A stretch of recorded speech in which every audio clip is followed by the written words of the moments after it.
Hey everybody, welcome back to Flag/Fan Friday. Hope you liked the, what was this, San Marino episode. After 6 years, it's just like I'm dying inside. Anyway, as you know, there's the part where I fix up the small mistakes in the episode, or I talk about the things that didn't quite make it into the episode. Yeah, for one, we had a few pronunciation errors, but we definitely got Valentina Moneta right, which made a lot of you guys happy. For those of you who don't know, she is basically the queen of San Marino. Everybody, even people that are not from San Marino, know her and they love her. Also, another fun fact, you can visit the Parliament building. It's open to the public, and it looks really cool. It has like a big mural of San Marino. Another cool fact, the Academy of Sciences in San Marino is one of the only few classes in the world that has adopted the Esperanto language. As in, not classes that teach Esperanto, but they speak Esperanto in the classes. Like, you have to know the Esperanto language to take that course, which is crazy enough because Esperanto is a constructed language. In 1932, they actually did have a train that connected them to Rimini. However, it was bombed in World War II because you know, the Allies were kind of thinking that San Marino was working with fascist Italy. And yeah, unfortunately they haven't rebuilt it. And speaking of which, the height of their population actually reached over 100,000 as they gave asylum to people in the surrounding areas that were evacuated during war times. And finally, Abraham Lincoln was made an honorary citizen of San Marino. That's right. In 1861, the country of San Marino sent a letter of congratulations for him becoming the president. And in response, Abraham Lincoln wrote, "Although your dominion is small, your state is nevertheless one of the most honored in all of history. It has by its experience demonstrated the truth so full of encouragement to the friends of humanity. The government founded on Republican principles is capable of being so administered as to be secure and enduring." In response, San Marino was like, "That was so nice of you. All right, you're a citizen." So yeah, that's just about it. So let's move on to the flag. So without further ado.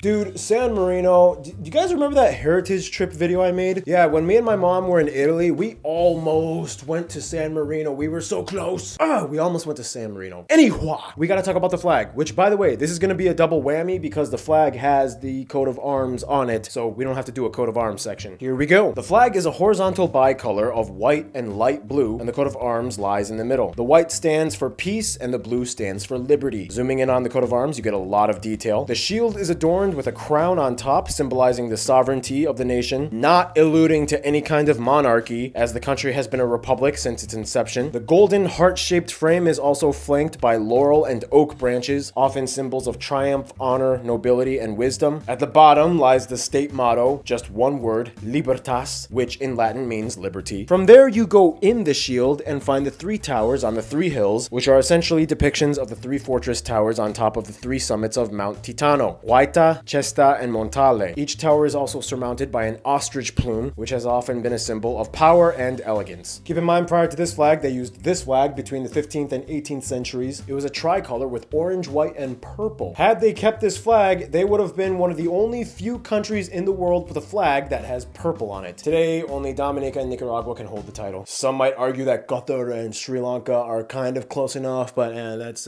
up for debate. So yeah, we don't have to do a coat of arms section because it was on the flag. So in that case, only one thing left to do. You know what time it is. It's time for Geography Fan Mail time. All right, guys, welcome back to Fan Friday. As you know, we always have to have a guest star, and this one is going to be Hannah this week. Yay. Hi, guys. We just want to let you know, first of all, we are staying super, super safe. Yep, hand sanitizer. I have my mask in my car and my gloves, and we're making sure that we are always filming in different segments so there's never a crowd. Well, Hannah, you know how we always start. Postcards and letters. Just grab whatever you can. What do you got? I got Texas. Everything's bigger in Texas. It says, hope we're doing great during the virus. And this is from his trip to Texas, but there's no name on it, so. Oh, by the way, guys, yeah, the post office said that they're withholding a lot of mail from international places, so we might not get a lot from you guys that are outside of the US. But this one is from outside of the US. This is from Australia, Three Springs, Western Australia. Hey to the GN crew. I am so sorry. It is really hard to read your handwriting. The background on the left, the roof like train. Oh, your name is Michael. I see it right here at the very end. Peace mates, Michael. Or Mitchell? I think Michael. I'm so sorry, your handwriting. All right, this one is from Jonathan. He sends us a card from Cuba. He's a big fan of the show, especially Caleb, who he says is a great addition. And he has a question for you, Paul. Yes. He says, could you do an episode explaining how tribal lands work here in the U.S., like the Navajo Nation? That's actually a really good idea. I've thought about that, and it's definitely going to be mentioned in the U.S. episode. We do have to talk about the Native community. Yeah, I think eventually in the future I could definitely do a video on that. I really have to do a lot of research though. This is from a regular Luke and Gulshat. They're Russians. We've gotten stuff from you guys before.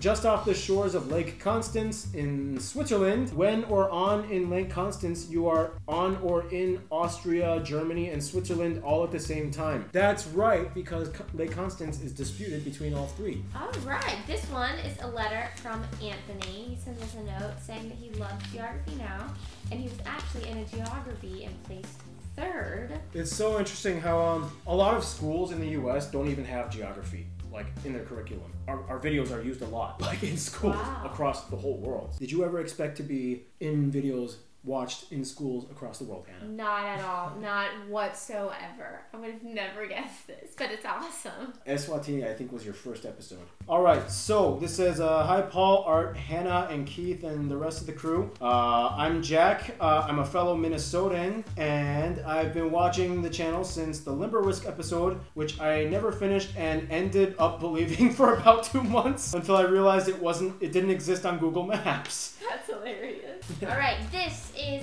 from Margot. She is from Canada. She loves the videos and she subscribed to us, and she says that we should cover territories like Aruba and Bermuda. And she sent us some stamps from there. All right, last letter.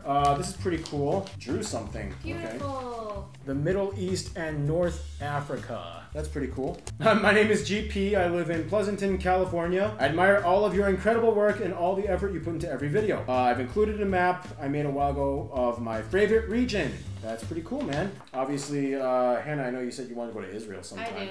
That'll be... I definitely want to go to all, like, Jordan. I want to go to all the historical sites. Yosemite and Armageddon. You can go. The battlefield of Armageddon. Where they say it's going to happen? Yeah. It's like a big open battlefield. I know. How cool is that? You get to see the end of the world. You do? Dang. Which, how things are going, looks like it's going to be pretty soon. But Israel supposedly has beautiful beaches. That's all you need. That's all I need. Beaches and the end of the world. Oh, hey, this is the flag of some sort. Is there no letter? No letter. Oh, it's the flag of the UN. There's no letter that comes with it, but it is from Himon. I think that's your name. No, can't read that. From China? Sent from China. Oh. China Post. That's weird. Not trying to make it sound bad, but, you know, gotta be a little precautious, that's all. How did it get here? Oh, wow, I think it was sent from a while ago, but, Alright, well, let me take this package. This is from Javier from New Jersey. Oh, jeez. A book called Brexit. So, I actually went to Puerto Rico for a little bit, and I met a lot of you guys, the Puerto Rican geography. And there was actually a moment, it was a little tense, but I had to do this. I asked you guys, okay, out of this whole crowd of people, how many of you agree with the secessionist movement, where Puerto Ricans want to become their own country, and how many of you are in favor of sticking with the U.S. as a territory? And I found it very interesting, about half of you guys raised your hands for each one. It's interesting, when you ask Puerto Ricans what they think about independence. It's complicated, it's very complicated. Either way, I love Puerto Rico. We love Puerto Ricans, so... Who doesn't love J-Lo? I know, right? Alright, I got a really awesome one. This is Tyler. He is from Louisiana, but right now he's living in Washington, D.C. He started watching since the Russia episode, and he sent us a bunch of drawings. Now, I love Louisiana. Have you I've been there? there a lot. Well, it's your neighbor is Alabama. I'm from Alabama, and we love to go to Cafe du Monde and get beignets. Oh, beignets, the donut thing, right? Yeah, and he actually drew a picture. Oh, he drew a whole world. Dang. Tyler, keep it up. Hannah, by the way, how are you spending time during this quarantine? Well, I got a kitten. We got a kitten. We adopted a cat. And me and Ian have been building a kitten tree. We've been watching a lot of documentaries. We just finished watching Waco. Oh, you also watched something else that you were in. Oh, I had a movie come out. I watched my own movie. Hannah was the lead. I was the lead in the movie. I don't know if you guys know that, but I am an actress. And yeah, I hope some of you guys watched it. A lot of you guys messaged me and commented and said that you watched the movie. So thank you guys for watching. Yeah, congrats, Hannah. She was the lead in a Lifetime movie. Before you become super famous, just remember you were on Geography Now first. So. Oh my gosh. The first time I ever got recognized in public was from Geography Now. And it was so great. I was at work. Some guy came up to me. He was like, Brandon, oh my gosh. All right, our last package is from Josephine. She is from Leonia, New Jersey. She loves the channel and she's been watching since the Egypt episode since her teacher. Shout out to Mr. Gugic, and she sent us some cookies from the Philippines. She says they're called otak. Probably safe to try one. You think? I mean, she's from New Jersey, so she probably got it from like, you know, one of the stores that they regulate the food. I want to try one of these. Let's try it. You want to try one? Yeah, there you go. Whoa, look at that. Oh, they look like baklava. Not bad. Crunchy. I feel like I would really love to dip this in coffee. Mmm. Oh my gosh, this is such a dipping cookie. Tastes like a graham cracker. Also, I gotta show you guys this. I noticed inside. That's hilarious. I did not know you could do that. It's a cereal box. Yeah, corn pops. I like. What's your favorite? My favorite cereal is plain Rice Krispies and plain cornflakes. No sugar added. And I just add the milk. That's it. I don't like sweet cereal. I don't like it. You don't like Cinnamon Toast Crunch? I'll have it but I will always choose the non-sweet stuff before the sweet stuff. That's yours favorite? I'm guessing that's your favorite. It's my favorite. Cinnamon and Toast Fruity Crunch? Pebbles.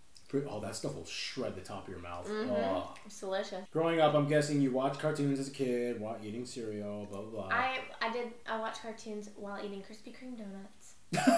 That was our Saturday morning routine. Krispy Kreme as breakfast or just... Breakfast. And my dad would go get them when we'd wake up in the morning. Every Saturday there were Krispy Kreme donuts. Alright, so that's everything. As you know, it is now time for the Geogra Do contest. Do something good for your community or area and help out and make the world a better place in some way, shape, or form. So anyway, this is from Michael, before all the coronavirus times. He built a water supply system in Panama, sanitation system in India, and he volunteered at a Greek refugee camp. Michael, because of you helping out and making the world a little better place, you are the winner of the Geogra Do contest this week. Woo! Thank you, Mr. Michael. And Hannah, any last words you want to say to the Geography Now community? Stay safe, stay healthy, and it will be over soon. I hope before summer, because that's my birthday. Oh my gosh, it will be. I really want to go swimming. I just want to go places. I want to go to dinner. What do you want to do? Comment below. Yeah, what do you want to do after this whole corona thing is over? That was it. You've just been flagged. Stay cool. Stay tuned.